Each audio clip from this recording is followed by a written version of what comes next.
ಸಿಂಪಲ್ಲಾಗಿ ತುಂಬ ಸುಲಭವಾಗಿ ಹೇಗೆ ನಾವು ಮನೇಲಿ ಕುಲ್ಫಿ ಮಾಡ್ಕೋಬೋದು ಅಂತ ನೋಡೋಣವಾ. ನಾನಿಲ್ಲಿ ಮಾಡ್ತಾ ಇರೋದು ಮಿಲ್ಕ್ ಬಾದಾಮ್ ಕುಲ್ಫಿ. ಅದಕ್ಕೆ ನಾನು ತೊಗೊಂಡಿರೋದು MTR ಅವರ ಬಾದಾಮ್ ಪೌಡರ್, ಹಾಗೆ ಮಿಲ್ಕ್ ಪೌಡರ್ ಮತ್ತು ಮಿಲ್ಕ್. ಅದನ್ನು ಒಂದು ದಪ್ಪ ತಳೆ ಇರೋ ಪಾತ್ರೆಯಲ್ಲಿ ಮಿಲ್ಕ್ನ ಹಾಕ್ಕೊಂಡು ಬಿಸಿ ಮಾಡ್ಕೋಬೇಕು. ಆಮೇಲೆ ಒಂದು ಮಿಕ್ಸಿ ಜಾರ್ಗೆ ಮಿಲ್ಕ್ ಮತ್ತು ಮಿಲ್ಕ್ ಪೌಡರ್ನ 4 ಟೇಬಲ್ ಸ್ಪೂನ್ನ ಹಾಕ್ಕೊಂಡ್ರೆ ಸಾಕಾಗುತ್ತೆ. ನೀವು ಇದರಲ್ಲಿ ಒಂದು 10 ಕುಲ್ಫಿನ ಮಾಡ್ಕೋಬೋದು. ಹಾಗೆ ಅದಕ್ಕೆ ನಾನು ಸ್ವಲ್ಪ ಹಾಲಿನ ಕೆನೆ ಇತ್ತು ಮನೇಲಿ ಅಂತ ಹಾಕ್ಕೊಂಡೆ. It is the optional.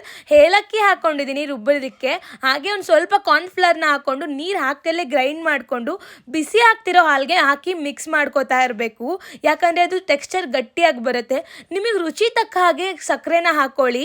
ಸಕ್ಕರೆನ ನೋಡ್ಕೊಂಡು ಹಾಕ್ಕೊಂಡ್ರೆ ಬೆಟರ್, ಯಾಕಂದರೆ ತುಂಬ ಸ್ವೀಟ್ ಆದರೆ ತಿನ್ನೋದಕ್ಕಾಗೋದಿಲ್ಲ ಅಂತ. ಹಾಲು ನೀಟಾಗಿ ಕಾಯ್ದ ನಂತರ ನೀವು ಬಾದಾಮ್ ಪೌಡರ್ನ ಇಲ್ಲಿ ಆ್ಯಡ್ ಮಾಡ್ಕೊಳ್ಳಿ. ನಿಮ್ಗೆ ಏನಾದರೂ ಎಕ್ಸ್ಟ್ರಾ ಫ್ಲೇವರ್ ಬೇಕು ಅಂದರೆ ಏಲಕ್ಕಿ ಪುಡಿನ ಮತ್ತೆ ಹಾಕೋಬೋದು. ಇದೇ ಪ್ರೊಸೀಜರ್ನ ಫಾಲೋ ಮಾಡಿ ನೋಡಿ, ತುಂಬ ಟೇಸ್ಟಿಯಾಗಿ